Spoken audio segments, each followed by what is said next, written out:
আপনার নাম? সুবর্ণ আহমেদ, আপনি কোন জেলা থেকে আসছেন? কোচবিহার জেলা থেকে। কোচবিহার জেলা থেকে। আপনার টেবিল নাম্বার কত ছিল? এক, 1 নম্বর। আপনার সাবজেক্ট কি? Subject English. ইন্টারভিউ কেমন হলো? ইন্টারভিউ তো আমি তো আমার বেস্টটাই দিয়েছি। আচ্ছা। ওরা তো ভালোই বলে এক্সিলেন্ট পারফরমেন্স দিয়েছে।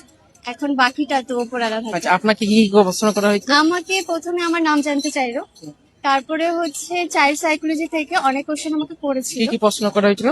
কোশ্চেন করে সেরকম আমার মনে নেই, যে একটাই বলছি, ইংলিশ অনার্স যেহেতু তোমার আছে, তাহলে তুমি বাচ্চাদেরকে ইংলিশ, মানে যেগুলো তুমি ইংলিশ অনার্সে পড়েছিলে সেগুলো তো তোমার কাজে লাগবে না, তো বাচ্চাদেরকে তুমি কিভাবে পড়াবে? আচ্ছা আচ্ছা বাচ্চাদের তো কাজে লাগছে না, ওগুলো পড়ালে তো তো তোমার মানে বাচ্চাদের তো ভালো লাগবে না, তো তুমি কিভাবে পড়াবে, আচ্ছা। কোন গল্পটা পড়াবে বা কোন সনেটটা পড়াবে, এগুলোই জিজ্ঞেস করেছি।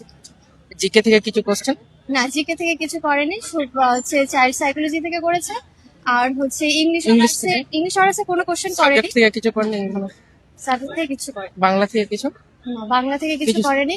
ম্যাথের থেকে জিজ্ঞেস করেছিল আমাকে যে আপনি তো জানেন জোড় সংখ্যা, তো হচ্ছে জোড় আর বিজোড় কাকে বলে এটা বলুন, আর হচ্ছে শূন্যের ধারণা, তো আপনি জানেন কিভাবে বাচ্চাদেরকে শূন্যের ধারণা দিবেন, কিন্তু সংখ্যার ধারণা কিভাবে দেবেন। আচ্ছা। কিছু সিচুয়েশন বেস কিছু কোশ্চেন? না, সিচুয়েশন বেসড আর করেছি। আপনি ভেতরে কত মিনিট ছিলেন? আমি সেভাবে তো দেখিনি, তবে 7-8 মিনিট। 7-8 মিনিট। কটা ম্যাডাম কটা স্যার ছিলেন আপনি? একটা ম্যাডাম ছিল, দুটো স্যার ছিল। আচ্ছা আচ্ছা। ওখানে ল্যাপটপ রাখা থাকছে কি? হ্যাঁ। কটা ল্যাপটপ আছে ওখানে? ল্যাপটপ দুটো আছে। আচ্ছা, দুটো। সেভাবে আমি খেয়াল করিনি, একটা দেখেছি আর একটা ওইদিকে ছিল, এখন বলতে পারছি না। আচ্ছা। থ্যাংক ইউ ম্যাম, আপনাকে জাহির একাডেমির তরফ থেকে অসংখ্য ধন্যবাদ। Thank you.